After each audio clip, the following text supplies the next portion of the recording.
Sorry கேட்கணுமா, பகிரங்க மன்னிப்பு கேட்கணும்னு வந்திருக்கேன்னா, நண்பர்கள் தானே. சரி, okay. I'm going to take little time with it. Don't mistake me. Don't stop me. Actually, I think I should also speak from my heart and my pedestal. முதலாவதாக நான் நன்றி சொல்வது எனக்கு மிகவும் பிடித்தான பாடலாசிரியர், எழுத்தாளர், சிறந்த பெண்மணி தாமரைக்கு. தாமரை விமர்சித்து பேசியிருந்தாங்க. அதில் ஒரு வார்த்தை சொல்லியிருந்தாங்க. அவங்கள்ட்ட முதல்ல நான் மன்னிப்பு கேட்குறேன். ஆனால் ஒரு விஷயம் சொல்லியிருந்தாங்க, வெற்றி என்னை இப்படி பேச வைத்துச்சுன்னு. 18 வருஷம் போராடி கொண்டே இருக்கிறேன் என் தாமரை சகோதரி அவர்களே. ஒவ்வொரு நாளும் பௌத்தனுடைய 10 நிமிடம் உன் மரணத்தை பற்றி நீ தியானி அப்படின்றாங்க. என் மரணத்தை பற்றி தியானித்துக் கொண்டே இருக்கிறேன். வெற்றி என் தலைமையில இருந்தா இந்நேரம் நான் பெரிய பெரிய ஆளுக்கெல்லாம் படம் பண்ணியிருக்கோம். அதனால மன்னிப்பு கேட்டுக்கிறேன். 2வது, எனக்கு ரொம்ப பிடிச்ச மிகச்சிறந்த ஆளுமை லெனின் பாரதி. அவன் என்னை விமர்சிச்சிருந்தான். அது தத்துவ ரீதியான விமர்சனம். அவனுக்கும் என்னுடைய ஆழ்ந்த வருத்தத்தை மன்னிப்பையும் சொல்கிறேன். அதுக்கப்புறம் ஒரு ஆக்டர், அவர் பேர் வெட்டி, அவர் பேர் அருள்தாஸ். அவர் ரொம்ப எனக்கு பிடிக்கும். அவர் மூஞ்சியை பார்க்கும்போது ஒரு பழைய தமிழ் உள்ள இருக்கும், ரொம்ப கருணை இருக்கும் ஒரு முகத்துல. அவர் கூட ரொம்ப ஒர்க் பண்ண நினைச்சேன். அவர் ஒரு 3 நாள் ரொம்ப கஷ்டப்பட்டு பெரிய பிரபலமாகவே ஆயிட்டார், என்னை திட்டி ஆக்சுவலி. அவருக்கு என் மன்னிப்பை தெரிவித்துக் கொள்கிறேன். அதுக்கப்புறம் சசி அண்ணா என்னை கூப்பிட்டு நேற்று நைட் இரவு கூப்பிட்டாரு. உன்னை ஏன்டா நான் அடக்கலன்னு சொன்னாரு. அந்த அன்புக்கு நன்றி. அவரை நான் மன்னிப்பு கேட்கிறேன். லட்சுமி ராமகிருஷ்ணன் ஒரு 3 நாளா பேசிட்டே இருக்காங்க, நான் பேசவே இல்லை. எனக்கு என்ன பேசுவாங்கன்னு தெரியும், என் தாய் போல. அவங்களுக்கும் நான் மன்னிப்பு கேட்கிறேன். அதுக்கப்புறம் எனக்கு மிகச்சிறந்த படத்தை கொடுத்து என் தந்தை போல இங்கே கொண்டிருக்கும் திரு தான் அவர்கள். அந்த படத்தை எடுத்துக்கும் போது இந்த மாதிரி ஒரு கான்ட்ரவர்சி பண்ணும்போது ஒரு ப்ரொடியூசர் அவருக்கு பாதிக்கும். முதல்ல அவருக்கு நான் என்னுடைய வருத்தத்தையும் மன்னிப்பை நான் கேட்டுக்கிறேன். அதுக்கப்புறம் என் மேல செருப்பு எரியணும்னு சொன்ன ஒரு நண்பர், அவர் தயவுசெய்து 2 செருப்பாருங்க, அது 8ஆம் நம்பர் எறிங்க, என் காலுக்கு அதான் சைஸு. அவருக்கும் என்னுடைய வருத்தத்தையும் என்னுடைய மன்னிப்பையும் நான் கேட்டுக்கிறேன். இன்னொரு மனிதர் 18 வருஷமா என்னை திட்டிக்கிட்டே இருக்காரு. இன்னும் நான் 10 வருஷம் படம் பண்ணா இன்னும் திட்டுவாரு. அவருக்கும் என்னை மன்னிப்பை நான் கேட்டுக்கிறேன். இப்ப நான் பேசலாமா? ஓகே.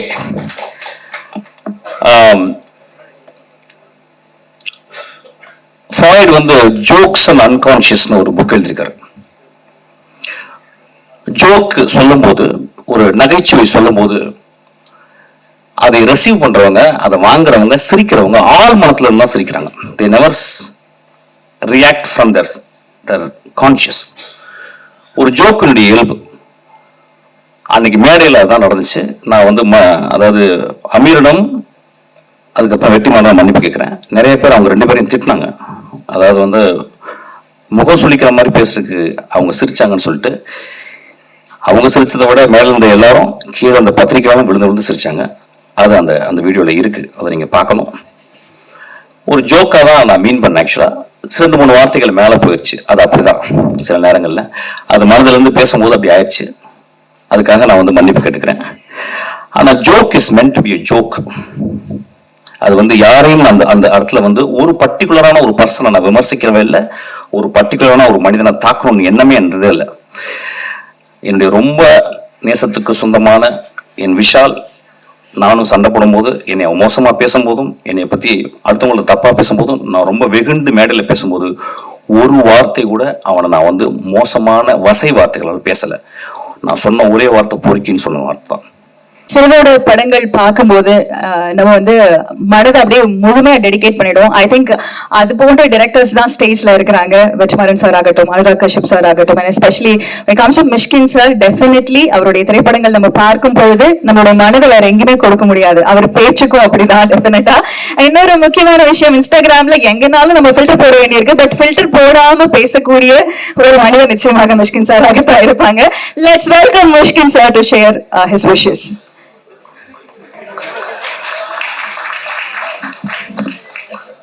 வெற்றி சொல்றான், சாஃப்டா பேசுங்க.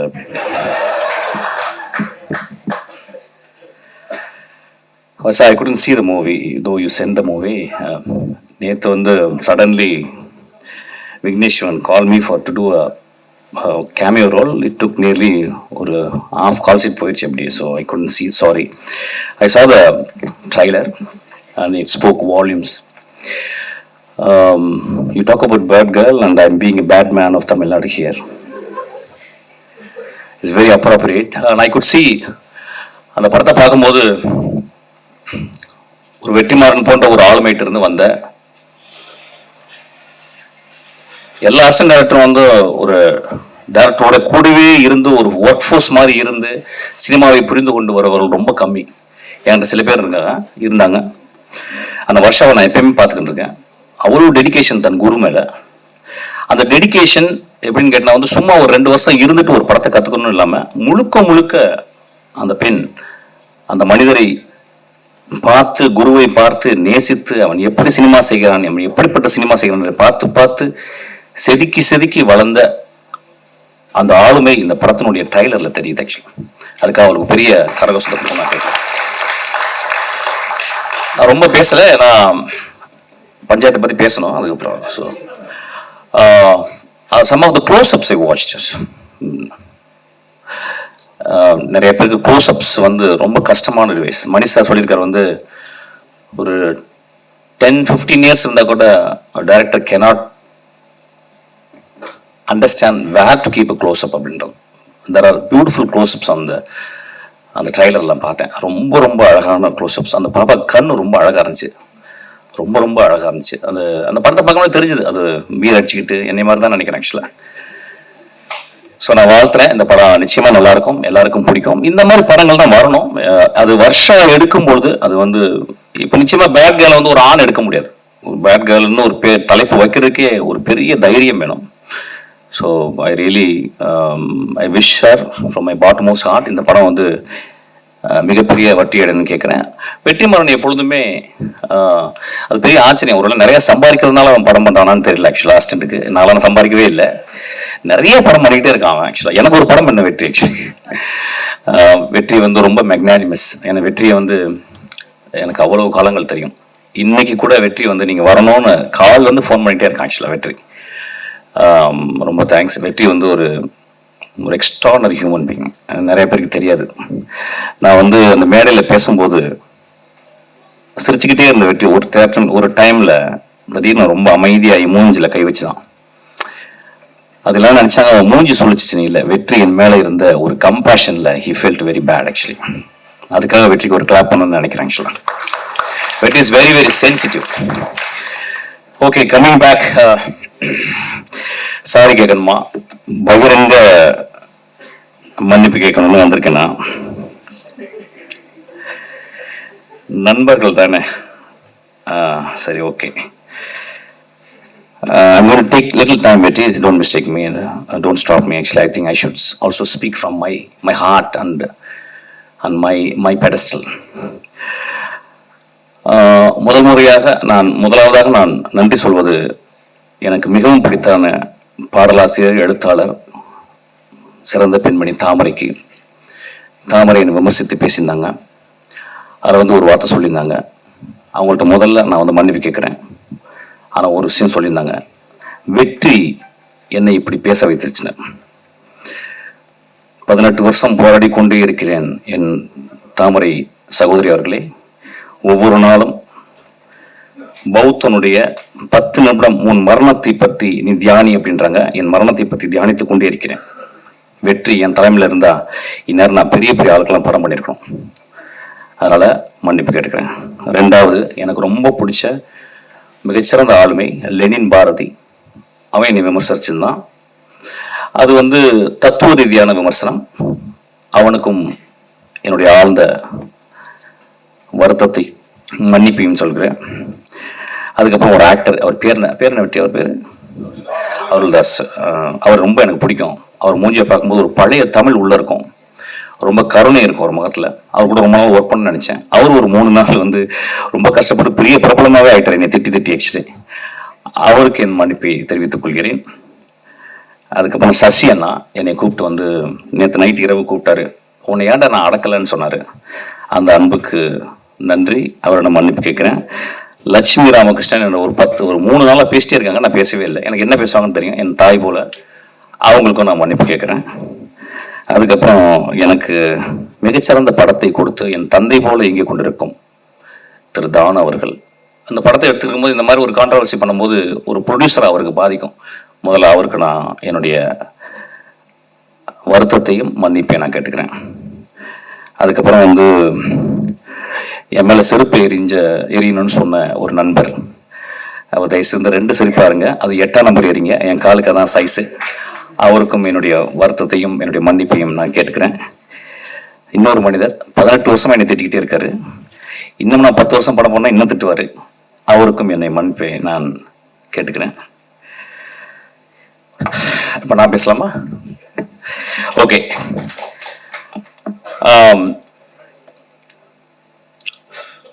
ஃப்ராய்டு ஜோக்ஸ் அண்ட் அன்கான்ஷியஸ்னு ஒரு புக் எழுதியிருக்காரு. ஜோக் சொல்லும்போது, ஒரு நகைச்சுவை சொல்லும்போது, அதை ரிசீவ் பண்றவங்க, அதை வாங்குறவங்க, சிரிக்கிறவங்க ஆள் மனத்துல இருந்து தான் சிரிக்கிறாங்க. they never react from their conscious. ஒரு ஜோக்கினுடைய இயல்பு. அன்னைக்கு மேடையில் அதான் நடந்துச்சு. நான் அதாவது அமீரிடம் அதுக்கப்புறம் வெற்றிமாறன் மன்னிப்பு கேட்குறேன். நிறைய பேர் அவங்க 2 பேரையும் திட்டினாங்க. அதாவது முகம் சுளிக்கிற மாதிரி பேசுறதுக்கு அவங்க சிரிச்சாங்கன்னு சொல்லிட்டு, அவங்க சிரிச்சதை விட மேல இருந்த எல்லாரும் கீழே அந்த பத்திரிக்கையாலும் விழுந்து சிரிச்சாங்க. அது அந்த வீடியோவில் இருக்கு, அதை நீங்க பார்க்கணும். ஒரு ஜோக்காக தான் நான் மீன் பண்ணேன். ஆக்சுவலா 2-3 வார்த்தைகள் மேலே போயிடுச்சு. அது அப்படிதான் சில நேரங்களில் அது மனதிலிருந்து பேசும்போது அப்படி ஆயிடுச்சு. அதுக்காக நான் மன்னிப்பு கேட்டுக்கிறேன். ஆனால் joke is meant to be a joke. அது யாரையும் அந்த இடத்துல ஒரு பர்டிகுலரான ஒரு பர்சனை நான் விமர்சிக்கிறவே இல்லை, ஒரு பர்டிகுலரான ஒரு மனிதனை தாக்கணும்னு எண்ணமே என்றதே இல்லை. என்னுடைய ரொம்ப நேசத்துக்கு சொந்தமான என் விஷால், நானும் சண்டை போடும்போது, என்னை மோசமா பேசும்போதும், என்னை பத்தி அடுத்தவங்களுக்கு தப்பா பேசும்போதும், நான் ரொம்ப வெகுண்டு மேடையில் பேசும்போது ஒரு வார்த்தை கூட அவனை நான் மோசமான வசை வார்த்தைகளால் பேசலை. நான் சொன்ன ஒரே வார்த்தை பொறுக்கின்னு சொன்ன வார்த்தை தான். எனக்கு அந்த வார்த்தையை சொல்லி அளந்து தான் சொன்னேன். நண்பர்களே,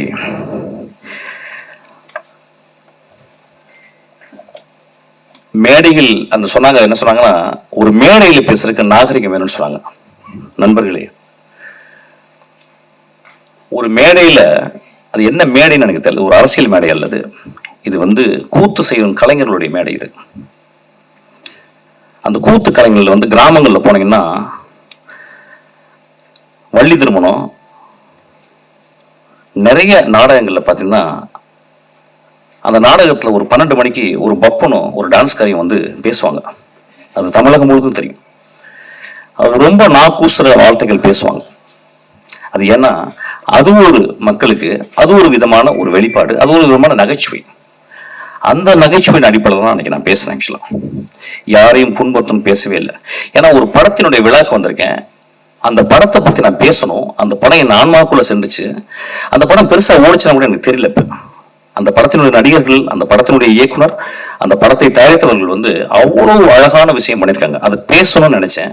அதை பேசுறதுக்கு இந்த படம் நல்லா இருக்கு, இந்த படம் இப்படி இருந்தா நல்லா இருக்கும்னு நான் பேசல. என் மனதில் ஆழத்துல இருந்து தான் பேசினேன். அது பேசுனது உங்களுக்கு பாதிச்சிருக்கு. நான் கேட்கிறேன், திருக்குறள்ல காமத்துப்பால் இல்லையா, பெருமாள் முருகன் எழுதின சங்கத்துல எத்தனை தடவை அல்குல் என்ற வார்த்தையில் உபயோகித்திருக்காங்கன்னு சொல்லி அவருடைய கட்டுரையில் இருக்கு. இப்படி நான் சொல்லிக்கிட்டே போலாம். ரொம்ப நாளைக்கு முந்தி ஒரு படம் வந்துச்சு. அந்த படத்தின் பேரு இருட்டறைக்குள் முரட்டு குத்துக்கள். நெஞ்ச தொட்டு சொல்லுவோம். அந்த டைட்டில் முதல்ல வந்த உடனே அந்த இருட்டறைக்குள்ள முகமது அலியும் டைசனும் பாக்ஸிங் போறோம்னு நினைச்சோம். மனசத்தோட சொல்லுங்க. ஒரு ஆபாசமான டைட்டில் இல்லையா? வித் டியூ ரெஸ்பெக்ட் அந்த டைரக்டரையும் அந்த ப்ரொடியூசரையும் பத்தி நான் பேசல, ஒரு எக்ஸாம்பிள் சொல்றேன். அப்ப அந்த படத்தை பார்த்து, ஓ அதுக்குள்ள 2 பேரும் பாக்ஸிங் போட போறாங்கன்னு படம் போன பிறகு அதே மாதிரி பாக்ஸிங்கா படத்துல இருந்துச்சு. இப்ப இந்த 10 வருடங்கள்ல மோசமான விரச காட்சிகளை கொண்ட படம் இல்லையா அது? அப்ப என் நண்பர்கள் அந்த படத்தை பத்தி யாராவது விமர்சிச்சாங்களா?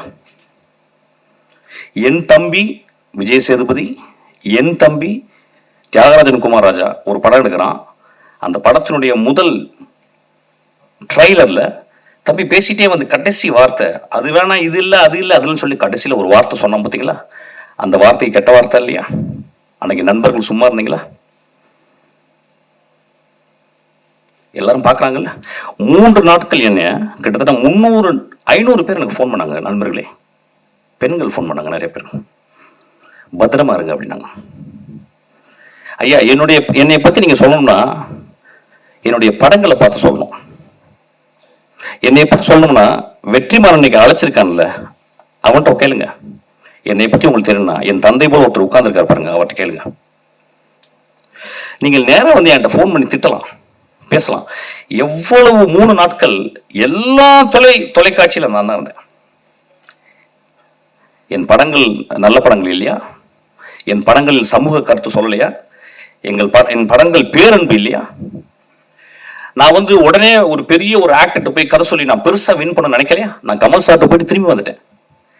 ரஜினி சாருக்கு எனக்கு சொல்ல வாய்ப்பு கிடைச்சது, நான் சொல்லாம வந்துட்டேன். படங்களை நேசிப்பவன் இல்லையா? படங்களையும் மனிதர்களையும் மனித இனங்களையும் பிராணிகளையும் இயற்கையும் நேசிப்பவன் ஐயா நான். எனக்கு நீங்க சொல்றீங்க வந்து ஆபாசமா இருக்கிறேன்னு சொல்லிட்டு. பிசாசு 2ல என் குழந்தை ஆண்ட்ரியா அவர்கிட்ட கதை சொன்னேன். அதுல ஒரு தாய்க்குள்ள பேய். அப்ப சொன்ன அந்த பேய் நிறைய விரசமா இருக்கிறான், அதுக்கு வந்து நிறைய நிர்வாண காட்சிகள் தேவைம்மா, நடிக்க முடியுமான்னு கேட்டேன். அவன் அந்த கதையை கேட்டு சொன்னான், நடிக்கிறேன் ஐயான்னா. நான் என்ன பண்ணேன், அதுக்கு ஒரு போட்டோ ஷூட் பண்ணேன். அந்த போட்டோ ஷூட்டு ஒரு பெண்ணால் எடுக்கப்பட்ட ஒரு போட்டோ ஷூட் ரெடி ஆயிடுச்சு. என்னுடைய அசிஸ்டன்ட் டைரக்டர் ஈஸ்வரி அனுப்புறேன், நானும் உள்ள இருக்கேன். அவள் அந்த பெண் அந்த அந்த அந்த அந்த மிகச்சிறந்த ஆக்ட்ரஸ், அவ மிகச்சிறந்த ஆளுமை. அவ என்ன பண்ணா, என் நம்பிக்கையில, என் கதை மேல இந்த நம்பிக்கையில அவ அந்த ரூமுல போயிட்டு அவ நிர்வாணமாக வெளியே வர வேண்டியது. நான் அவ வீட்டு வெளியே போயிட்டு சிகரெட் பிடிச்சிட்டு நான் அப்படியே ஆஃபீஸ்க்கு வந்துட்டேன். அவள் ஃபோன் பண்ணி எங்கே சார் இருக்கீங்க கேட்டான். நான் சொன்னேன், அம்மா உன் நிர்வாணத்தை நான் காட்டி என் படத்தில் நான் காட்டி என் படம் ஓஹோன்னு பெரிய பேர் வாங்கலாம், நான் ஒரு பெரிய பெட்ரோ ஆல்பனர் மாதிரி நான் ஒரு பெரிய பேர் வாங்கிடலாமா? ஆனால் உன்னுடைய நிர்வாணத்தை காட்டி நான் என் படத்தில் காட்டினேன்னா, போஸ்டரில் காட்டினேன்னா, அதை பார்க்கும் இளைஞர் நான் பார்த்த பார்வை மாதிரி ஒரு இலக்கியமாக அந்த திரைப்படத்தை பார்ப்பாங்களா, விரசமதமாக பார்ப்பாங்க. அந்த காட்சி வேணான்னு சொல்லிட்டு வந்தீங்க. அந்த காட்சி நான் ஒரு போட்டோ எடுத்தாந்து நான் போஸ்டர்ல போட்டிருந்தா இந்நேரம் அந்த படம் ரிலீஸ் ஆயிருக்கும். 2 வருடம் அந்த படம் வந்து கேன்ல இருக்கு. அந்த படத்தை பார்த்த ஒரு மனுஷன் வெற்றிமாறன் உட்கார்ந்துருக்கான். அதை பார்த்துட்டு சாயங்காலம் எனக்கு ஒரு மெசேஜ் பண்ணா, இந்த இரவு முழுவதும் என்னால் பேச முடியாது, நான் காலையில போன்றேன் மிஸ்கின் அப்படின்னு சொன்னான். அந்த குழந்தைக்கு, அந்த ஆண்ட்ரியா, ஒரு மிகப்பெரிய அவார்டு இன்டர்நேஷனல் லெவலில் அவளுக்கு ரெகக்னிஷன் கிடைச்சிருக்கும். அந்த படம் ஓடாம இருக்கு. நான் சினிமாவை நேசிப்பவன் இல்லையா? சினிமாவையும் சினிமா மேடையும் சினிமா மனிதர்களையும் நேசித்துக் கொண்டே இருக்கிறேன். எனக்கு அதை தவிர வேற வேலையே கிடையாது. நான் ஓனாய் ஆட்டுக்குட்டி பண்ணேன். அது முதல் நாள் ரிலீஸ் ஆக விடல, அவங்களுக்கு தெரியாது. அன்னைக்கு மறுநாள் நைட் ரிலீஸ் ஆச்சு. 10 நாளுக்கு அப்புறம் அதை டிவி ரைட்ஸ் வாங்க வந்தாங்க. அப்ப எனக்கு நெருக்கமான மனிதன், ஒரு பெரிய இயக்குனர், என்னை கூட்டு போய் உனக்கு நிறைய காசு வாங்கி தரேன்டான்னு கூட்டு போனார். ஒரு பெரிய ரூமுக்குள்ள போனான் ஐயா. அவன் என் நண்பன். அவன் 20 பேர் இருந்தாங்க அந்த ரூமுக்குள்ள. 75 லட்சம் ரூபாய்க்கு நீ டிவி ரைட்ஸ் கொடுத்தா கொடு அப்படின்னாங்க. நான் சொன்னேன், ஐயா நான் ரொம்ப கஷ்டப்பட்டு எடுத்துருக்கேன், இந்த படம் நல்ல படம், ஒரு 2 ரூபாய் கொடுங்க. யான்னு கொடுக்க மாட்டேன் சொல்லிட்டே இருக்காங்க. அப்பதான் எனக்கு தெரிஞ்சது, 20 தடியர்களை உள்ளே வைத்து என்னை மிரட்டி என்னை கையெழுத்து போட வச்சாங்க. 75 லட்சம் ரூபாய் கொடுத்தாங்க. அந்த திரைப்படம் அந்த சேனல்ல இது வரைக்கும் 80 வாட்டி ரிலீஸ் ஆயிருக்கு. அந்த செக் எடுத்து வந்து அவங்கள்ட்ட நான் கிழிச்சு போட்டுட்டு சொன்னேன், ஐயா நான் சென்னைக்கு வரும்போது ஒரு வெள்ளை பேப்பரும் ஒரு பென்சில் தான் எடுத்துட்டு வந்தேன், அவ்வளவு வறுமையான குடும்பத்துல வந்தவன், நான் கஷ்டப்பட்டு திரும்பி வருவேன், நான் கஷ்டப்பட்டு இந்த மேல நடிக்கிறேன். இன்னும் அதுல 4 பேர் இறந்து போயிட்டாங்க. அந்த எனக்கு துரோகம் செஞ்சாங்க அந்த மனுஷன், அவன் ஒரு பெரிய டைரக்டர் இருக்கான். ஒவ்வொரு தருணமும் நான் துரோகத்தை அனுபவித்துக் கொண்டிருக்கிறேன். எப்படி ஒரு சக மனிதனை பார்த்து என்னால மோசமா பேச முடியும்? பேசுறதுக்கு ரீசனா? பேச வேண்டிய கட்டாயம் ஐயா. ஒரு விழால வந்து அந்த விழாவை நான் கூடி விற்கிறோம். எதுக்கு நான் கொட்டுக்காரிக்கு நேக்கடா நிக்கிறேன்னு சொன்னேன்? அப்படியாவது கவனத்தை ஈர்க்கணும்னு நினைக்கிறேன். இந்த படத்துக்கு நான் இப்ப பேசுறதுக்கு அந்த அப்படியே அந்த படத்தை கவனத்தை ஈர்க்கிறது பேசுறேன். எனக்கு அவ்வளவு புத்தகம், 40 வருஷம் புத்தகம் படிக்கிறதுக்கு எனக்கு டைமே இல்லை. 40 வருஷம் படிக்க வேண்டிய புத்தகம் இருக்கு. அவ்வளவு மனிதர்கள் நேசிக்க வேண்டியது இருக்கு. அவ்வளவு கண்ட்ரி நான் விசிட் பண்ண வேண்டியது இருக்கு. மன்னிப்பு கேட்டதுக்கு என்னைக்குமே நான் தயங்க மாட்டேங்க. உதிரிப்பூக்குள்ள ஒரு சீன் வரும், கடைசி சீனு. அதுல வந்து அந்த அந்த மோசமான மனிதன், அந்த ஈவில், அவன் கடைசியில சொல்லுவான் அந்த ஊர் மக்களை பார்த்து. ஊர் மக்கள் சொல்லுவாங்க நீ சாப்பிடாம. அவன் சொல்லுவான், எனக்கு ரொம்ப வருத்தம், இவ்வளவு நாள் கெட்டவனா இருந்தேன், உங்களுக்கு நான் வந்து எல்லாரையும் கெட்டவனாக்கிட்டேன், அது ரொம்ப வருத்தமா இருக்கேனா. நண்பர்களே, நான் உங்கள் முன் மண்டியிட்டு மன்னிப்பு கேட்டு உங்களை எல்லாரும் நான் கடவுளாக்குகிறேன். நன்றி.